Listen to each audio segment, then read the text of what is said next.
Hello everyone. चलिए आज मैं आपको बताती हूं कि एसएससी सीजीएल क्या है।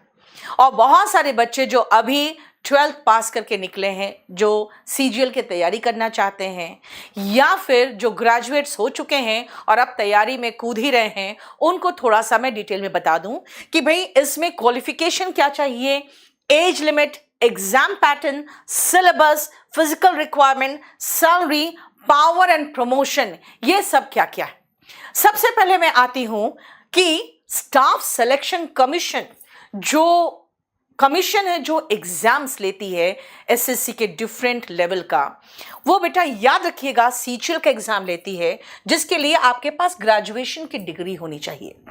सीएचएसएल का एग्जाम देना है तो आपके पास 12th होना चाहिए आपका कंप्लीट। एमटीएस बेटा 10th लेवल का ही होता है। इसमें मल्टीटास्किंग स्टाफ की भर्ती होती है और 10th लेवल पर ही आपका जीडी होता है। जीडी अगर आप देखिए तो एसएससी जीडी भी 10th लेवल का है। ग्रेजुएशन के लिए अगर आप जाओगे तो ग्रेजुएशन के बाद एक बहुत बढ़िया पोस्ट है, वो है दिल्ली पुलिस सब इंस्पेक्टर, है ना। वो आप पाओगे सीपीओ के तहत एग्जाम देकर। अगर आप इंजीनियर हो तो आप एसएससी जेई के लिए एलिजिबल हो, और अगर आपको शॉर्ट हैंड आता है तब आप स्टेनोग्राफर दे सकते हो। लेकिन आज मेरा जो पूरा कंप्लीट ये सेशन है वो सिर्फ और सिर्फ सीजीएल पर है। तो सीजीएल के लिए आपको चाहिए क्या? सबसे पहले आपके पास एक बैचलर डिग्री होना चाहिए। आप 18 से 30 साल के बीच में होने चाहिए सारे पोस्ट के लिए, एक्सेप्ट जो जेएसओ का पोस्ट है जिसके लिए आपको एक अलग से पेपर देना पड़ेगा, उसमें 18 से 32 साल चलेगा। बाकी auditor, accountant, UDC, tax assistant और सीबीआई में सब इंस्पेक्टर के लिए आपकी जो एज लिमिट होनी चाहिए वो 18 से 27 साल होनी चाहिए। अब आते हैं कि इसके लिए हमें पढ़ना क्या है और पैटर्न ऑफ एग्जाम क्या होता है। याद रखिएगा, इसके लिए एक टियर 1 का एग्जाम होता है जिसमें English, reasoning, maths and general studies का पेपर होता है। सभी के 25-25 क्वेश्चन होंगे। हर क्वेश्चन 2 मार्क के होंगे, यानी 50-50 मार्क्स के, और ड्यूरेशन यानी 1 घंटा में आपको 100 क्वेश्चन करना है। और ये जो पेपर होता है टियर 1 कहलाता है। टियर 1 पेपर पास करने के बाद आप एलिजिबल होते हो टियर 2 के लिए, जिसमें याद रखिएगा कि पेपर 1 में section 1 and section 2 and section 3 ये तीनों होता है। पहला जो खुलेगा 1 घंटे के लिए वो मैथ्स एंड रीजनिंग खुलेगा, जो होते हैं 30-30 क्वेश्चन, 60 क्वेश्चन, और हर क्वेश्चन 3 मार्क्स के होते हैं, यानी कुल मिलाकर 180 मार्क्स के वो होते हैं। अब उसके बाद आता है, फिर वो पेपर बंद हो जाएगा 1 घंटे में। फिर खुलेगा आपका सेक्शन 2 और सेक्शन 3। सेक्शन 2 में इंग्लिश लैंग्वेज एंड कॉम्प्रिहेंशन होता है और जनरल अवेयरनेस। बेटा ये भी याद रखिएगा, आपका 45 क्वेश्चन इंग्लिश के होते हैं, जनरल अवेयरनेस 25 क्वेश्चन होते, कुल मिला के ये 70 क्वेश्चन होंगे। अगेन ये सब 3-3 मार्क्स के होंगे और ये कुल मिला के 210 मार्क्स के होंगे, और ये भी 1 घंटे का होता है। 15 मिनट में आपको 20 क्वेश्चन करने हैं कंप्यूटर नॉलेज के, और याद रखिएगा ये अगेन 3 मार्क्स के हैं, यानी 60 का। अब ये सब खत्म हो जाएगा जब फिर आपको एक ब्रेक मिलेगा, और उसके बाद आपका डेटा एंट्री स्पीड टेस्ट होगा, और उसमें आपको ये एक क्वालिफाइंग नेचर का होता है, और कंप्यूटर भी एक क्वालिफाइंग नेचर का ही होता है, यानी इसमें आपको क्वालिफाई करना होता है। ऐसे तो क्वालिफाई सबको करना पड़ेगा, और सारे अब सेक्शनल क्वालिफाई करना आपको जरूरी हो गया है हर सेक्शन में। अब आइए पेपर 2 में। ये बेटा सिर्फ जेएसओ के लिए स्टैटिस्टिक्स का पेपर है, और एक और है स्टैटिस्टिकल इन्वेस्टिगेटर। इन दोनों के लिए आपको एक स्टैटिस्टिक्स का पेपर भी देना पड़ेगा। और पेपर 3 एक है जो है फाइनेंस एंड इकोनॉमिक्स से रिलेटेड पेपर आता है, जो आप एओ कैग में अगर जाना है तो इसके लिए ये है। अदरवाइज बाकी जितने पोस्ट है सब के लिए बस आप यहां तक सेक्शन 3 तक, यानी कि सेशन 2 तक ही ध्यान रखिएगा, जो आपका टियर 2 का पेपर है। पहले इसमें एक टियर 3 भी होता था जो खत्म हो गया। अब टियर 3 का ऐसा कोई भी पेपर नहीं होता।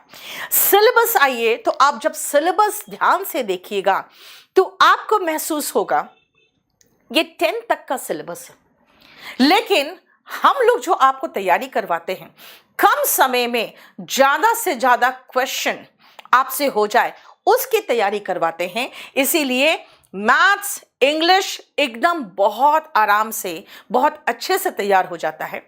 हालांकि स्कूल के सिलेबस में रीजनिंग नहीं होता, लेकिन जो रीजनिंग आता है वो सिर्फ कॉमन सेंस रीजनिंग आता है। हमारे टीचर्स आपको कम समय में ज्यादा से ज्यादा क्वेश्चन कैसे सॉल्व कर सकते हो ये जरूर सिखाते हैं, अदरवाइज ये कॉमन सेंस की बात होती है।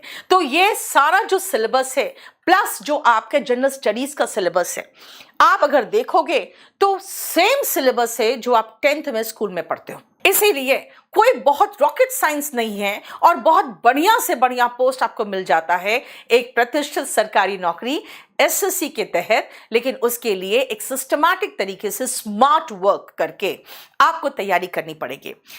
और ये जो कंप्यूटर है, कंप्यूटर का ये सिलेबस है जिसमें आपको सिर्फ क्वालिफाई करना है, ये ध्यान रखिएगा। लेकिन बहुत सारे बच्चे इसमें क्वालिफाई नहीं कर पाते हैं। कई बार ऐसा होता है जिसके कारण उनको बहुत बढ़िया पोस्ट मिल सकता था और वो नौकरी के रेस से ही आउट हो जाते हैं। इसलिए इसको हल्के में हम नहीं ले सकते। अब आइए कि अगर फिजिकल स्टैंडर्ड की बात करें तो बेटा फिजिकल स्टैंडर्ड हालांकि सब में लागू नहीं होता, लेकिन अभी मैं बता दूं आपको, जैसे अगर आप सेंट्रल एक्साइज में देखो, एग्जामिनर में देखो, प्रिवेंटिव ऑफिसर में देखिए, तो इसमें आपका एक फिजिकल स्टैंडर्ड होता है।